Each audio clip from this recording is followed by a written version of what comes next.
Bismillahirrahmanirrahim. Assalamualaikum warahmatullahi wabarakatuh.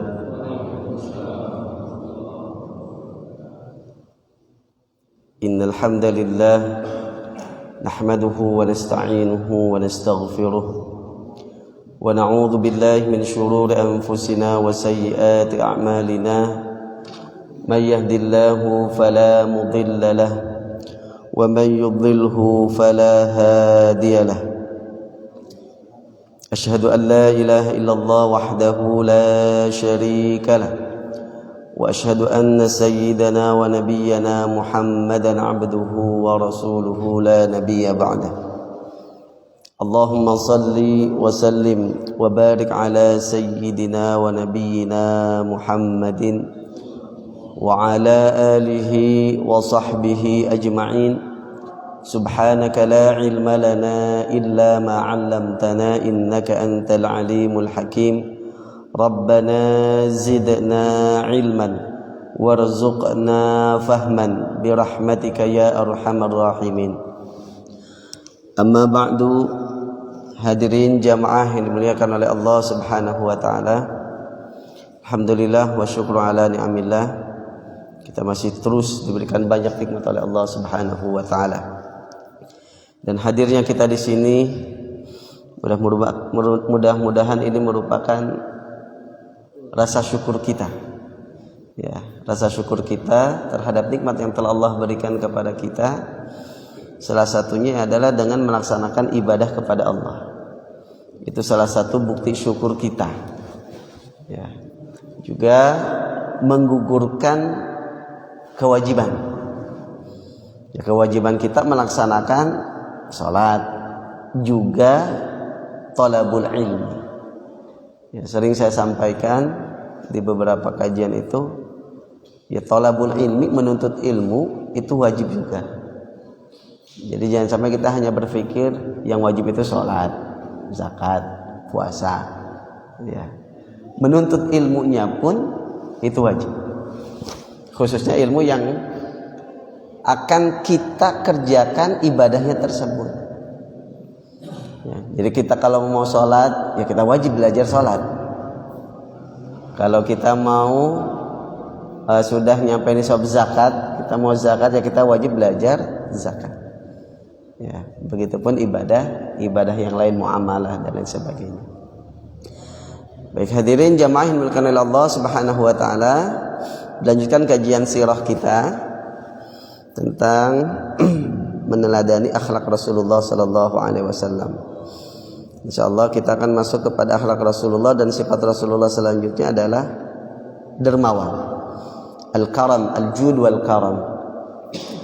Rasulullah sallallahu alaihi wasallam itu mengajarkan kepada kita sebagai umatnya untuk bersikap dermawan. Jadi tidak pelit.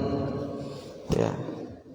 Wa may yuqashuha nafsihi fa ulaika humul khasirun. Orang yang pelit, ya, orang yang pelit itu mereka itulah orang-orang yang rugi. Nah, kemudian Rasulullah tidak hanya mengajak saja, tapi Rasulullah pun mencontohkan. Rasulullah mencontohkan bagaimana sikap Rasulullah dan sifat Rasulullah, ya, tentang kedermawanannya. Insyaallah akan menjadi tema kita pada pagi hari ini. Bahkan Rasulullah sallallahu alaihi wasallam adalah orang yang paling dermawan semasa hidupnya. Dan Rasulullah itu lebih dermawan lagi ketika di bulan Ramadan. Ya, sebagaimana riwayat dari Ibnu Abbas radhiyallahu taala anhu dan juga beberapa sahabat yang lain. Rasulullah sudah dermawan, tapi di bulan Ramadan Rasulullah lebih lagi dermawannya. Bahkan Rasulullah sallallahu alaihi wasallam setiap kali diminta tidak pernah menjawabnya dengan kata tidak. Jadi Rasulullah sungkan. Kalau ada orang yang minta, ya Rasulullah enggak. Sungkan Rasulullah menjawab tidak. Saking dermawannya Rasulullah sallallahu alaihi wasallam. Ya. Kalau kita kadang diminta ataupun diminta pinjam sesuatu yang dikatakan ma'un, Ya, kadang kita mikir-mikir. Ma'un itu al-ma'un, kalau kita kaji tafsir surah al-ma'un, itu diartikan al-ma'un itu bisa diartikan zakat, bisa juga diartikan sesuatu yang biasa dipinjemkan. Ya, seperti kampak, palu, kemudian ya panci gitu ya. Jadi termasuk sifat orang-orang yang mendustakan hari pembalasan adalah wayamna'unal ma'un. Ya, mereka enggan untuk memberikan minjam, ya, untuk memberikan pinjam sesuatu yang ya nilainya tidak terlalu mahal itu, maka disebut al-ma'un. Nah, berbeda dengan Rasulullah. Kalau Rasulullah Shallallahu Alaihi Wasallam itu susah untuk mengatakan tidak ketika diminta sesuatu oleh orang lain. Bahkan di dalam hadisnya Rasulullah Shallallahu Alaihi Wasallam bersabda, Innallaha karimun yuhibbul karama wa yuhibbu ma'aliyal akhlaqi wa yakrahu safsafaha. Ini artinya sesungguhnya Allah mencintai kedermawanan. Ya, sesungguhnya Allah itu dermawan. Allah sendiri dermawan. Makanya dalam ayat Allah mengatakan ud'uni astajib lakum. Berdoalah kalian kepadaku, niscaya akan aku kasih. Itu kan menggambarkan Allah itu baik.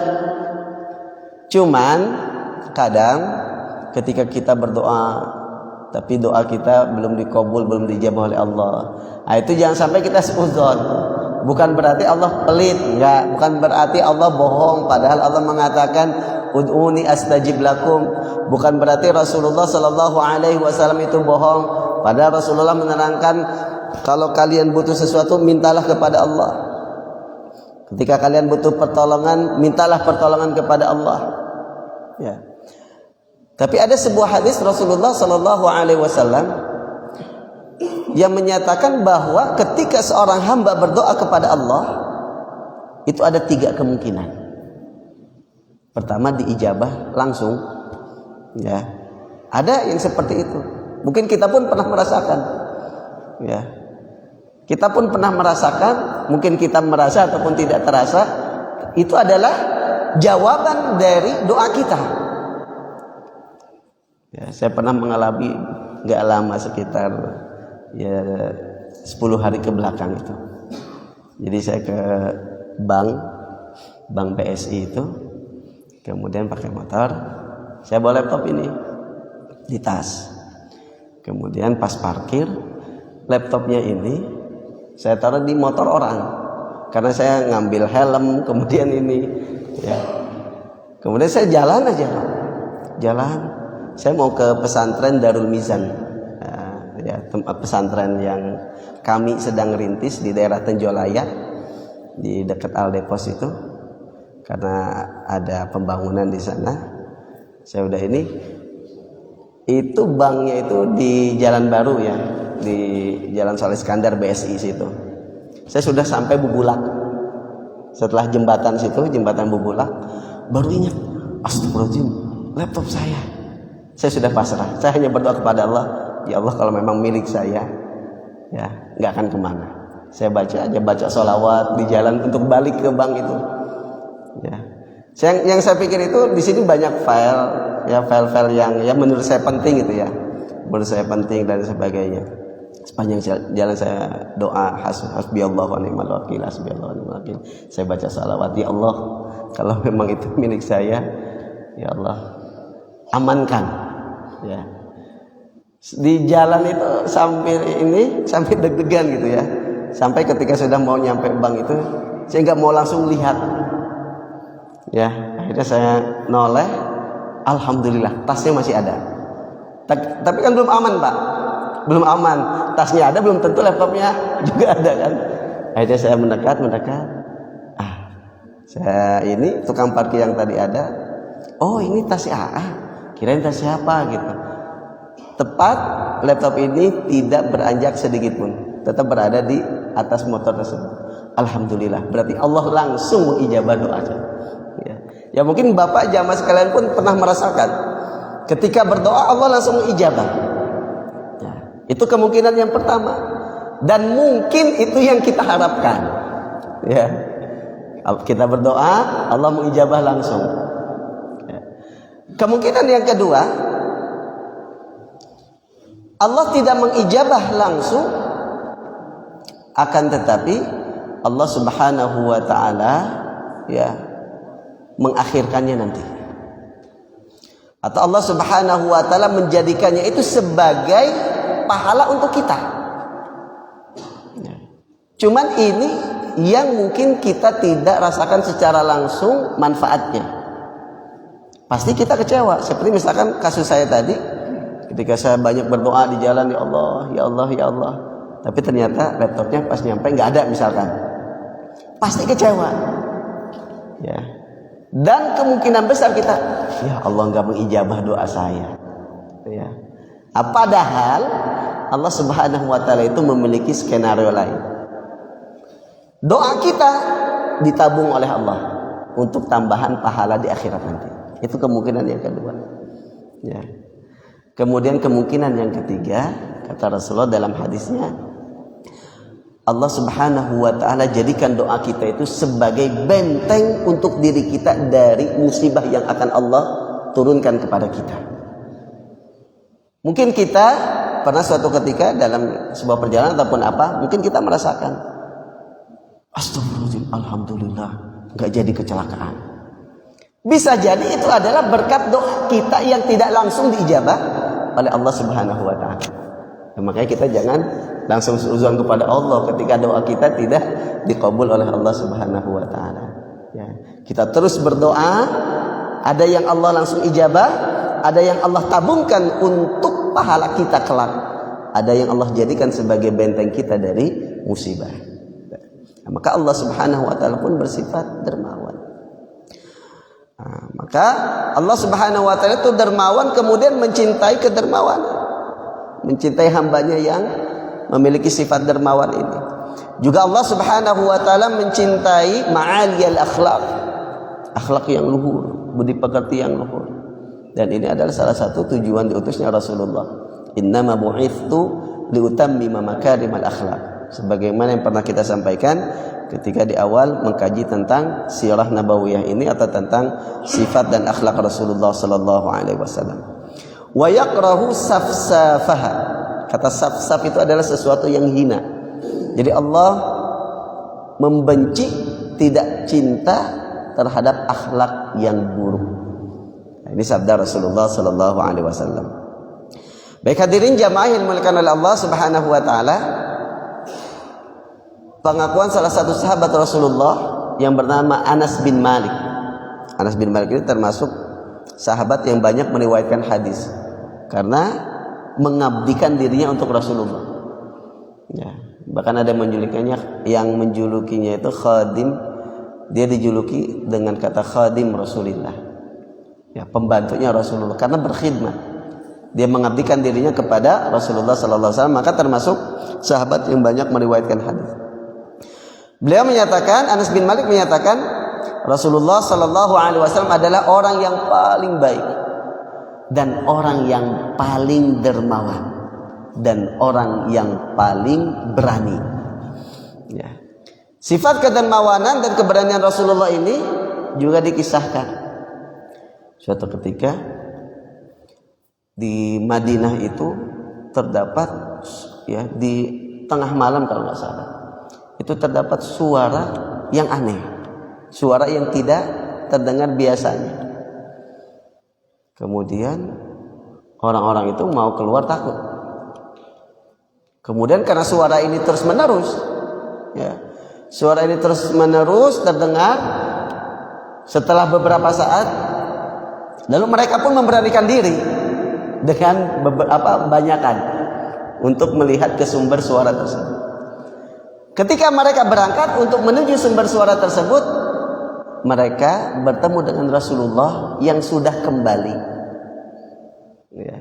Jadi Rasulullah itu saking beraninya, Rasulullah duluan yang melihat ada apa ini, suara apa itu.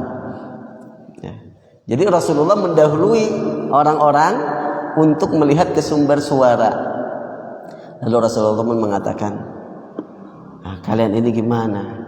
Kalian tidak bisa mengurus binatang dengan baik. Jadi ada seekor, saya lupa seekor unta atau pokoknya binatang atau seekor kambing gitu ya. Binatang ini ya, dia tercekek. Ada yang mengatakan ada sebuah pedang yang akan menusuk.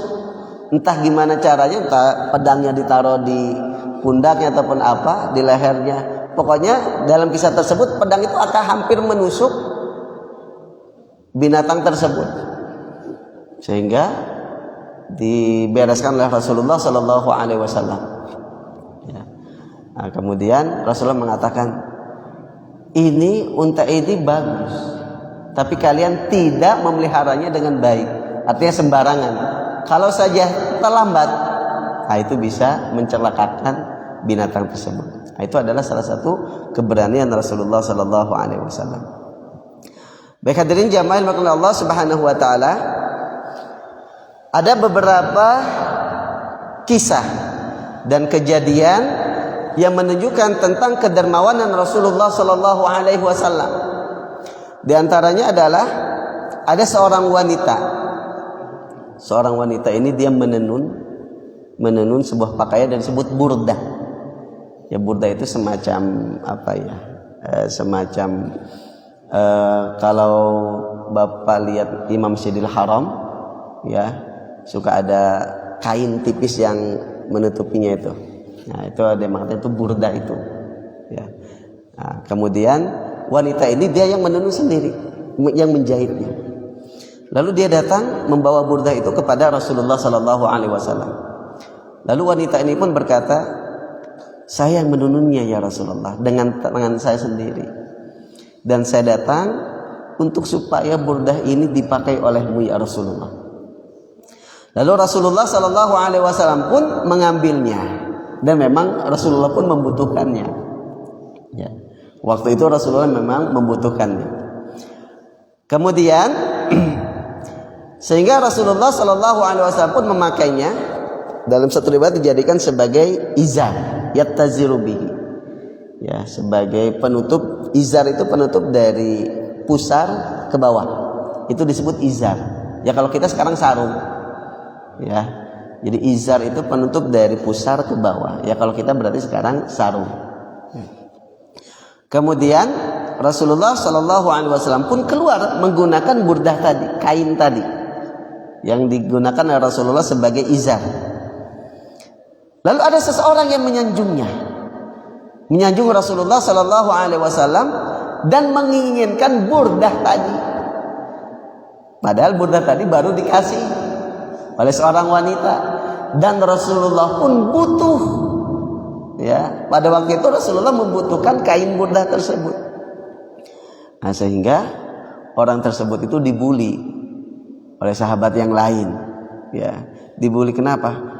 Kamu ini, Rasulullah itu butuh burdah tersebut dan itu baru dikasih orang.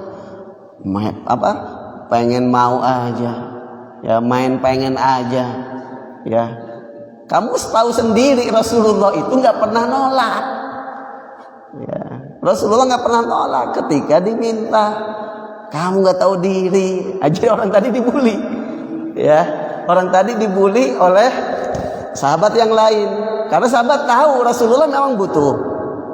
Entah dari ucapan sebelumnya bahwa Rasulullah membutuhkan burdah tersebut. Kebetulan ada seorang wanita yang telah menjahit dan menenun burdah tersebut, memberikannya kepada Rasulullah sebagai hadiah. Ketika Rasulullah baru memakainya, dipuji dan dia menginginkan burdah tersebut. Ya dibuli. Ya mungkin kalau kita dibuli gitu ya. Tapi kalau dulu mungkin ya dinasehati lah, dinasehati. Kamu ini itu Rasulullah butuh, itu pun baru didapatkan, baru diberikan oleh seorang wanita. Lalu orang tadi pun mengatakan, demi Allah, aku memintanya bukan untuk aku pakai sekarang. Ya, memang aku menginginkannya, tapi aku menginginkannya kelak untuk aku jadikan sebagai kain kafan, karena ingin mendapatkan keberkahan dari Rasulullah Sallallahu Alaihi Wasallam. Ya. Dalam riwayat ada mengatakan orang yang meminta ini adalah Abdurrahman bin Auf. Nah, sehingga perawi hadis ini, kisah ini, kalau nggak salah Sa'ad. itu menceritakan bahwa benar kain itulah ketika Abdurrahman bin Auf ini wafat, itulah yang dijadikan sebagai kain kafan. Itulah Rasulullah Sallallahu Alaihi Wasallam tidak pernah mengatakan tidak ketika ada orang yang meminta kepadanya. Baik hadirin jamaah yang dimuliakan Allah Subhanahu Wa Taala, bahkan ada kisah kedermawanan Rasulullah yang sangat masyhur ketika dengan sahabat yang bernama Jabir bin Abdullah. Jabir bin Abdullah ini dia menikah dengan seorang janda yang sudah tua, padahal dia pemuda. Ya. Kemudian suatu ketika ditanya oleh Rasulullah SAW, wahai Jabir, kamu udah nikah? Sudah ya Rasulullah. Dengan siapa? Fulan bin Fulan. Loh, kenapa kamu gak mencari perempuan yang lebih muda? Sahabat Jabir bin Abdullah ini jawabannya luar biasa, Pak. Apa jawaban Jabir bin Abdullah? Ayah saya ini termasuk orang yang wafat gugur di medan perang, dalam perang Uhud atau perang apa. Kemudian ibunya pun sudah tidak ada, ayahnya sudah tidak ada, syahid di medan perang. Lalu ayahnya meninggalkan anak banyak. Adik-adiknya Jabir bin Abdullah ini banyak dan masih kecil, masih membutuhkan kasih sayang orang tua. Sehingga Jabir mencari istri yang sudah tua untuk supaya dijadikan sebagai ibu untuk anak-anak, untuk adik-adiknya, supaya bisa mengayomi adik-adiknya. Jadi dia tidak mengedepankan hawa nafsu. Luar biasa. Ya. Jadi dia lebih memilih wanita yang lebih tua supaya bisa mengayomi, supaya bisa memberikan kasih sayang kepada adik-adiknya yang masih kecil. Kemudian Rasulullah pun dalam sebuah kesempatan, sebuah waktu, ada yang mengatakan ini adalah setelah perang, entah perang Hunain, ya. Jabir bin Abdullah dan para sahabat yang lain itu pulang membawa untanya masing-masing. Lalu unta Jabir ini adalah unta yang sudah lemah. Jalannya pun ya mungkin kalau kita katakan sempoyongan, pokoknya nggak cepat lah. Sehingga Jabir ini berada di belakang. Lalu Rasulullah sebagai pemimpin itu mengontrol ke belakang. Ternyata didapati yang paling belakang itu Jabir dengan keadaan untanya itu yang udah lemah, sehingga ketinggalan. Lalu Jabir pun ditanya oleh Rasulullah, kenapa wahai Jabir? Ya Rasulullah, ya ini untaku lemah. Kemudian Rasulullah SAW pun mendoakan supaya untanya Jabir ini diberikan kekuatan oleh Allah, lalu dipukulkan sesuatu kepada unta tersebut. Ada yang mengatakan Rasulullah mengambil tongkat, kemudian ditusuk-tusukkan ke bagian perut unta tersebut. Lalu Jabir pun mengatakan, setelah itu unta yang tadinya lemah itu langsung mendadak sehat. Ya. Ini berarti Allah langsung mengijabah doa Rasulullah. Karena Rasulullah berdoa kemudian juga memijit unta tersebut, menusuk-nusuk unta tersebut dengan tongkat. Ya, sehingga Jabir pun senang. Lalu Rasulullah mengatakan, wahai Jabir, udah jual aja unta kamu. Ya. Lalu Jabir mengatakan, tidak ya Rasulullah. Lalu Rasulullah sebenarnya nggak butuh unta tersebut. Dan Rasulullah punya unta juga. Ya. Tapi Rasulullah ingin tahu kebutuhan Jabir dalam rumah tangganya ini seberapa. Sehingga Rasulullah mengatakan, udah jual untamu 1 ukiyah. Ukiyah itu salah satu mata uang dulu, ya kurang lebih 40 dirham kalau nggak salah. Ya. Kata Jabir, janganlah Rasulullah kalau segitu. Ya udah tambah berapa? Jadi Rasulullah itu pertama nawar dengan rendah. Pensyarah hadis ini atau yang menerangkan hadis ini itu mengatakan bahwa ini adalah cara Rasulullah untuk mengetahui kebutuhan Jabir bin Abdullah dengan cara dialog seperti itu. Jadi Rasulullah tidak langsung mengatakan, kamu sedang kesusahan ya? Emang kebutuhan kamu berapa setiap hari? Tidak. Untuk menjaga perasaan Jabir bin Abdullah. Ini luar biasanya Rasulullah SAW. Ya. Jadi dialog seperti itu, tawar-menawar, tujuannya pada Rasulullah nggak butuh unta tersebut. Rasulullah hanya ingin tahu berapa kebutuhan Jabir bin Abdullah. Sehingga akhirnya Jabir pun ya Rasulullah, saya mau dijual dengan harga tertentu. Ya, di sini ada beberapa riwayat yang mengatakan 1 uqiyah, ada yang mengatakan Rasulullah menambah lagi dan lain sebagainya. Kemudian Jabir pun mensyaratkan, ya Rasulullah, tapi aku minta izin, aku pakai dulu unta ini ya sampai ke rumahku, karena memang perjalanan pulang dari perang. Lalu setelah itu akan aku antarkan ke tempatmu ya Rasulullah. Iya, nggak apa-apa kata Rasulullah. Akhirnya dia pulang. Setelah itu beres-beres, lalu diantarkan unta tersebut. Lalu Rasulullah pun membayarnya dengan cash. Setelah itu Jabir pun pamit pulang. Lalu Rasulullah mengutus seseorang untuk mengejarnya, suruh kembali. Dikatakan, wahai Jabir, uangnya ambil, untanya bawa balik lagi. Jadi Rasulullah tidak ingin membeli. Rasulullah hanya ingin tahu berapa kebutuhan Jabir bin Abdullah. Jadi untanya suruh bawa balik, uangnya dikasihkan. Itulah Rasulullah sallallahu alaihi wasallam. Ya. Baik hadirin jamaah yang dimuliakan oleh Allah Subhanahu wa taala. Kemudian ada juga kisah ketika Rasulullah sallallahu alaihi wasallam itu memuliakan tamu seorang kafir. Tamunya orang kafir. Bahkan orang kafir pun ketika bertamu dengan Rasulullah, bertamu kepada Rasulullah, dimuliakan. Ya. Nah, jadi datanglah seorang tamu musyrik kafir kepada Rasulullah sallallahu alaihi wasallam. Jadi Rasulullah pun memuliakannya, menghormatinya. Karena Rasulullah pun menyatakan, "Man kana yu'minu billahi wal yaumil akhir falyukrim dhaifahu." Barang siapa orang yang beriman kepada Allah dan hari akhir, maka hendaklah dia menghormati dan memuliakan tamunya. Kemudian Rasulullah pun menghormati dan memuliakan tamu tadi meskipun orang kafir. Lalu Rasulullah menyuruhnya untuk entah menyuruh sahabat atau menyuruh orang tadi untuk langsung mengambil susu, ya, memerah susu kambing. Dapat 1 ekor kambing diperah, dikasihkan, ya, diminum. Kemudian Rasulullah pun menawarkan tambahan, mau lagi gak? Iya. Sampai 7 ekor kambing yang diperah. Ya, berarti orang ini kuat juga ini ya Pak ya, perutnya gitu ya, nampungnya banyak juga. Ya, sampai 7 ekor kambing yang diperah dan diminum oleh orang kafir tersebut.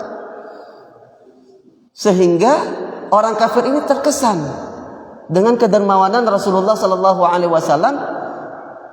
Sampai keesokan harinya orang kafir ini masuk Islam. Ya, makanya Rasulullah dakwahnya salah satunya dengan akhlaknya. Ya. Jadi orang kafir ini masuk Islam, lalu keesokan harinya dia masuk Islam, kemudian dia pun ditawarin susu kambing lagi. Mau 1 lagi. Tawarin lagi. Dia mengatakan, enggak ya Rasulullah, cukup, udah kenyang. Ya. Kalau kemarin sampai 7 ekor. Ya. Lalu Rasulullah pun mengatakan, seorang mukmin itu minum dalam 1 lambungnya cukup. Ya. Tapi kalau sedangkan seorang kafir minum dalam 7 lambung. Ya. Jadi Rasulullah memang Rasulullah tahu kalau orang kafir ya mungkin seperti itu. Tapi wallahu alam ya, ini apakah terjadi hanya untuk Rasulullah ataupun memang kejadiannya nyata seperti ini. Jadi mungkin Rasulullah ingin menerangkan bahwa orang mukmin itu ya cukup secukupnya, tidak boleh berlebihan. Ya. Baik hadirin jamaah yang dimuliakan oleh Allah Subhanahu wa taala. Begitupun ada kisah Rasulullah sallallahu alaihi wasallam ketika bersama Umar bin Khattab. Jadi dikisahkan bahwa pada saat itu Rasulullah sedang bersama Umar bin Khattab radhiyallahu taala. Lalu didatangi seorang laki-laki. Seorang laki-laki itu sengaja menemui Rasulullah sallallahu alaihi wasallam untuk meminta sesuatu. Tanpa pikir panjang, Rasulullah pun langsung memberinya. Ya, Rasulullah kan tidak pernah mengatakan tidak. Ya, ketika ada orang minta itu iya. Kemudian keesokan harinya lelaki itu datang lagi kepada Rasulullah sallallahu alaihi wasallam, tujuannya sama, untuk minta lagi. Nah, tanpa banyak tanya Rasulullah pun lagi-lagi memberinya, ya, memberinya sesuatu tersebut. Kemudian di hari ketiga, keesokan harinya datang lagi, minta lagi kepada Rasulullah sallallahu alaihi wasallam. Kemudian, tapi sayang, hari ketiga ini Rasulullah sallallahu alaihi wasallam itu tidak memiliki sesuatu lagi untuk diberikan kepada orang tadi, ya. Tapi apa yang dilakukan oleh Rasulullah sallallahu alaihi wasallam? Aku tidak punya apa-apa sekarang, ya. Tapi ambillah apa yang engkau mau kepada seseorang dan itu jadikan sebagai hutang untukku. Ya. Jadi ketika Rasulullah tidak punya apa-apa, ada orang yang minta, Rasulullah tidak menolak, Pak. Bahkan kata Rasulullah, udah ambil nanti ke Fulan bin Fulan, kamu ambil ke sana, bilang itu nanti jadi hutangnya Rasulullah sallallahu alaihi wasallam. Ini luar biasa. Ya, kalau kita masih ada setengah dari harta kita, ada orang minta, nggak ada.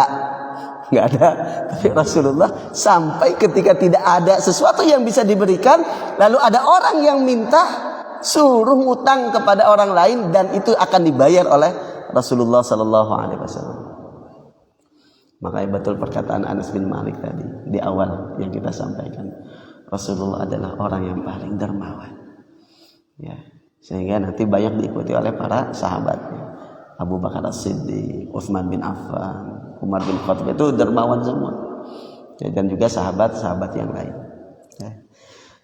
Lalu Umar bin Khattab melihat kejadian tersebut, protes kepada Rasulullah sallallahu alaihi wasallam. Apa yang dikatakan oleh Umar bin Khattab? Dia mengatakan, ya Rasulullah, kenapa engkau melakukan hal tersebut? Padahal ketika engkau memang sudah tidak punya apa-apa, ya bilang saja. Ya. Lalu apa jawaban Rasulullah? Inilah yang Allah ajarkan kepadaku, untuk bersifat dermawan. Tapi mungkin Rasulullah tahu, Rasulullah yakin akan bisa membayar hutang tersebut, ya. Baik hadirin jamaah makan Allah subhanahu wa ta'ala, jangan sampai kita mengira Rasulullah itu miskin. Memang yang sering kita dapatkan, ya, informasi dan berita dan kisah tentang Rasulullah, seakan-akan ya Rasulullah hidupnya serba kekurangan, gitu kan? Rasulullah tidurnya aja di emperan, di ini. Tapi itu bukan menunjukkan berarti Rasulullah miskin, tapi menunjukkan betapa dermawannya Rasulullah sallallahu alaihi wasallam. Ya. Ada dalam sebuah kitab, ya, namanya Ar-Rasul sallallahu alaihi wasallam. Itu menerangkan tentang pendapatan Rasulullah, ya. Jadi dalam perang Hunain saja dia hanya mengambil sampel dalam perang Hunain, belum perang yang lain. Itu Rasulullah sallallahu alaihi wasallam, Rasulullah kan dalam harta rampasan perang mendapatkan 1/5, Pak. Ya, 1/5 untuk Rasulullah. Kemudian 1/5 untuk Rasulullah ini dalam perang Hunain itu ada 8.000 ekor kambing, 44.800 ekor unta, kemudian 8.000 ukiyah. Ya, ukiyah itu ya mata uang perak itu. Satu ukiyah ada yang mengatakan 119 gram perak. Dan 1.200 budak tawanan. Dan budak ini bisa dijual belikan. Bayangkan, Pak, 8.000 ekor kambing, 44.800 ekor unta. Kalau Rasulullah sallallahu alaihi wasallam itu orangnya bakhil, Rasulullah itu bisa menjadi orang terkaya di Jazirah Arab. Itu dari satu perang Hunain. Ya. Jadi ketika berperang melawan orang-orang kafir Quraisy, ya, kemudian memang orang-orang kafir itu kan mereka banyak kaya. Mereka berdagang ke negeri Syam dan lain sebagainya. Mereka kaya-kaya. Ya. Tapi yang kita dengar bagaimana kehidupan Rasulullah sallallahu alaihi wasallam yang sangat sederhana, Bahkan pernah suatu ketika Rasulullah mau makan aja nggak ada apa-apa sehingga Rasulullah pun puasa. Itu bukan menunjukkan Rasulullah itu miskin, tapi justru menunjukkan betapa dermawannya Rasulullah Sallallahu Alaihi Wasallam. Ya. Bahkan Rasulullah Sallallahu Alaihi Wasallam itu mengatakan di akhir hayatnya, ada satu kisah dengan putrinya Fatimah, ya, Fatimah bintu Rasulullah Sallallahu Alaihi Wasallam. Wahai Fatimah, tolong berikan sisa harta saya kepada suamimu Ali bin Abi Thalib supaya disedekahkan kepada orang yang membutuhkan. Jadi aku tidak mau ya ada sisa hartaku ketika aku wafat nanti. Ya, jadi memang keluarga Rasulullah itu tidak diwarisi harta. Ya. Yang kemudian setelah ngomong itu Rasulullah pingsan. Maka Fatimah putri Rasulullah Sallallahu Alaihi Wasallam ini disibukkan untuk mengurus Rasulullah. Jadi dia lupa, tidak memberikan sisa harta Rasulullah kepada Ali untuk dibagikan kepada orang yang membutuhkan tadi. Dia disibukkan mengurus Rasulullah.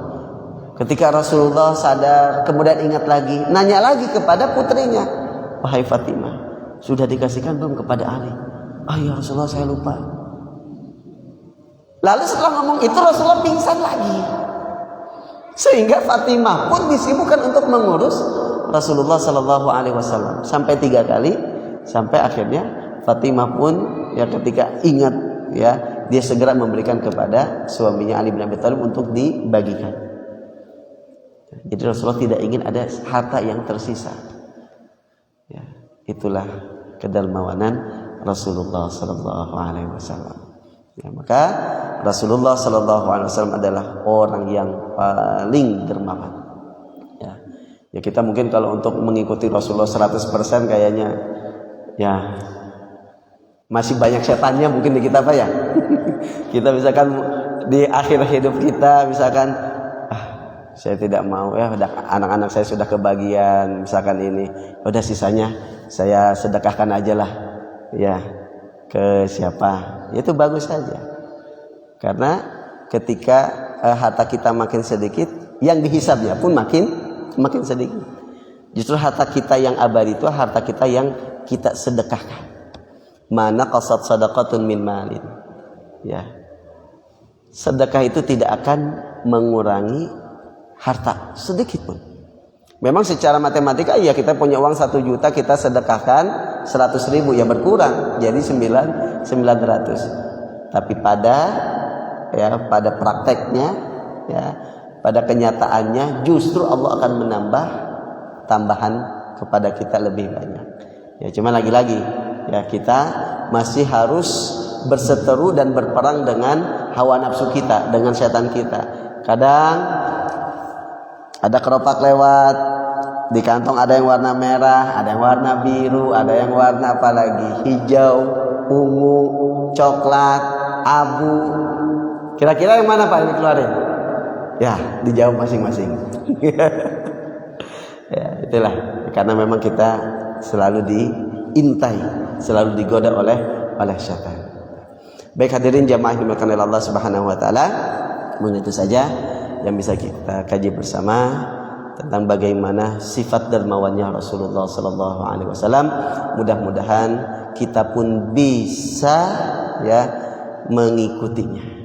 Ya kita bisa menjadikan Rasulullah sebagai panutan kita dan kita ikuti. Ya meskipun tidak 100% dermawannya seperti Rasulullah, ya minimal kita ya dari sekarang kita lebih dermawan lagi. Baik hadirin jamaah yang dimuliakan oleh Allah Subhanahu wa taala, mungkin sebelum diakhiri, sebelum ditutup mungkin ada yang ditanyakan, silakan. Ya. Waalaikumsalam warahmatullahi wabarakatuh.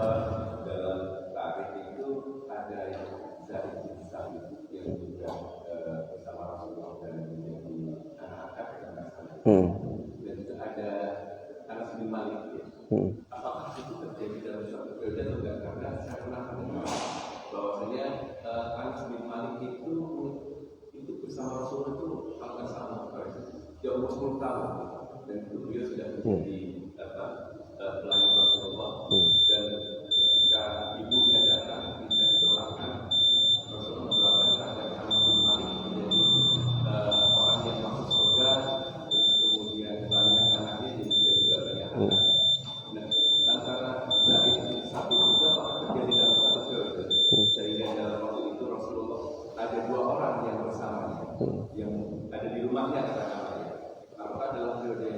Ya. Kemudian berikutnya lagi, itu mereka berdua sampai dewasa bersama Rasulullah atau gimana itu ceritanya?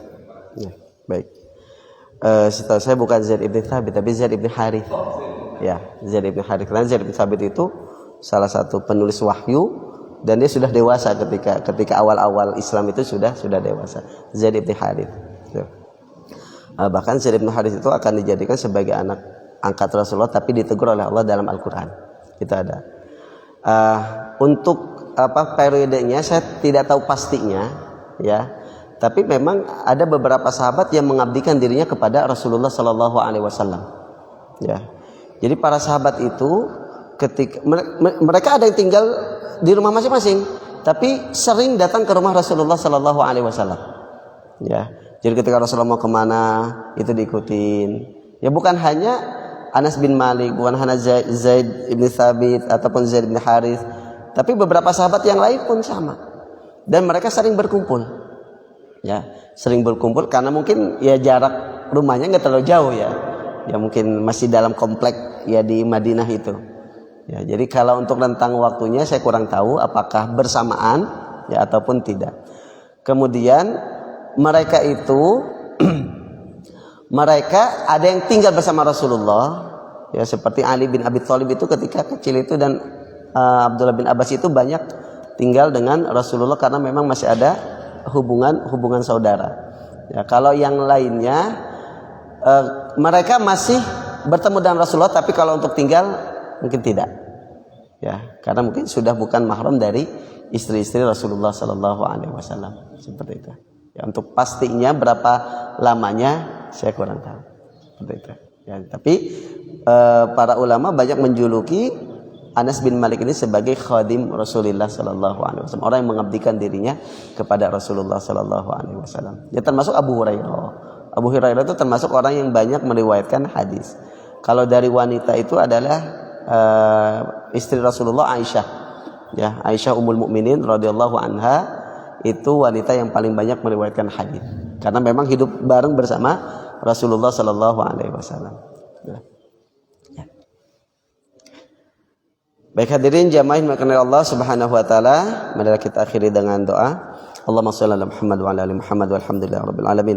Allahumma anfa'na bima 'allamtana wa 'allimna ma yanfa'una warzuqna uluman tanfa'una fid din wa dunya wal akhirah. Rabbana zidna 'ilman warzuqna fahman bi rahmatika ya arhamar rahimin. Rabbana ighfir lana dhunubana wa dhunuba walidina warhamna warhamhum kama rabbawna shighara. Rabbana atina fid dunya hasanah وفي الآخرة حسنة وقنا عذاب النار سبحان ربك رب العزة عما يصفون وسلام على المرسلين والحمد لله رب العالمين. Kurang lebihnya mohon maaf. Assalamualaikum warahmatullahi wabarakatuh.